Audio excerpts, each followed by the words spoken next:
that same type of mass mobilization has not manifested itself, for example, in black communities.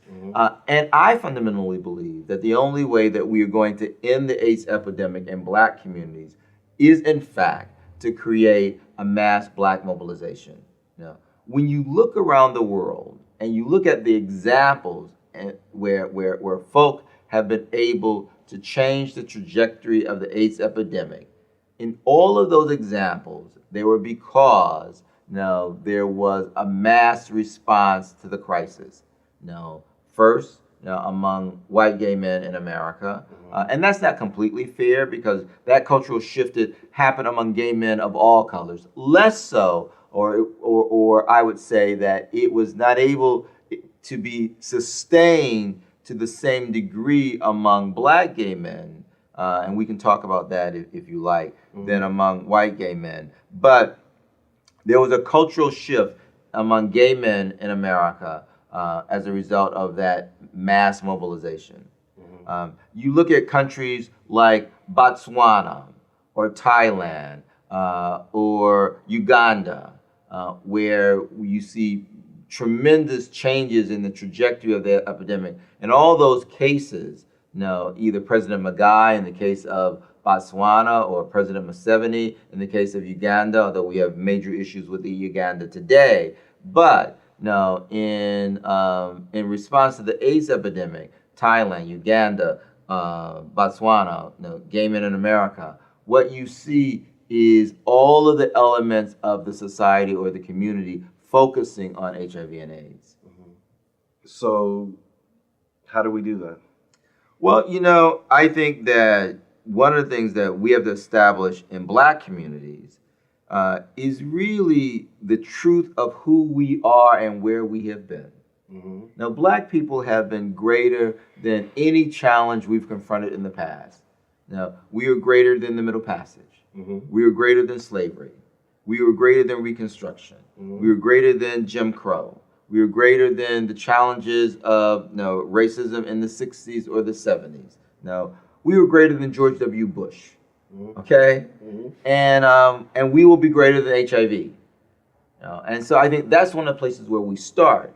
The process of creating a mass mobilization involves a number of steps. One, we need to establish, we need to raise the alarm, we need to communicate to our folks that there's a threat.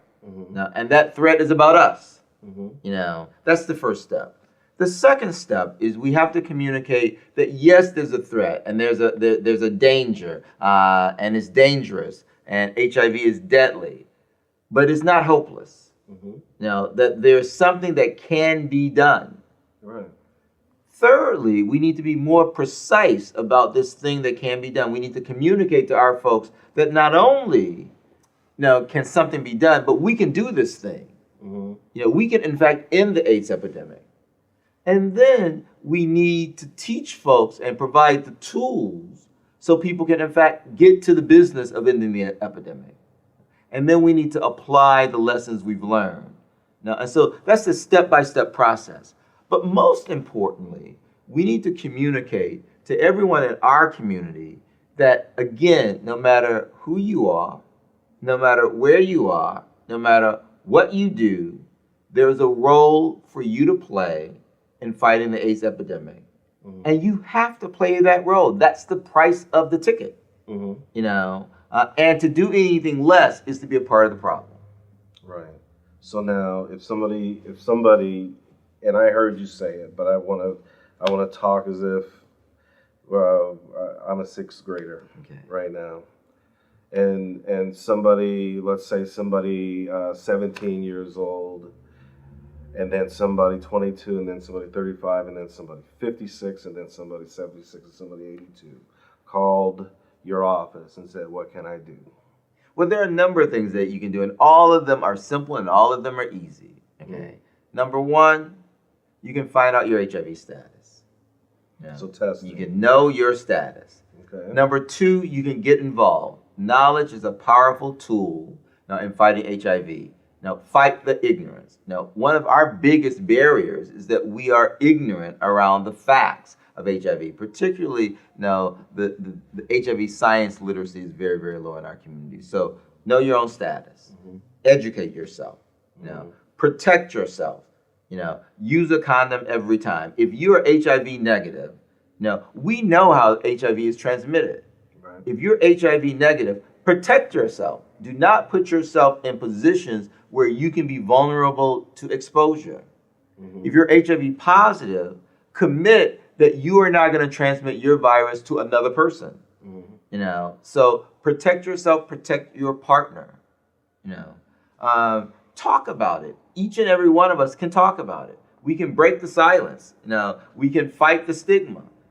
We can really say no to the stupidity around HIV and AIDS today.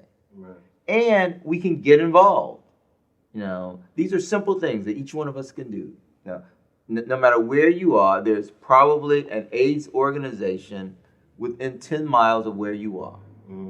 That organization needs your help. Okay? That organization needs your wealth so you can make a donation. It needs your wisdom so you can advise them. It needs your work. It is the 3 W's: wealth, wisdom, work. And no matter where you are, there are organizations, black organizations, that need your help. And so I think that's the process. That doesn't matter how rich you are, how poor you are, how educated you are, how little education you have. It doesn't matter where you live, in the north, in the south, in the east, or the west, in urban America, in suburban America, in rural America. There is something for you to do, and you have a moral and ethical obligation to do whatever that thing is that you can do.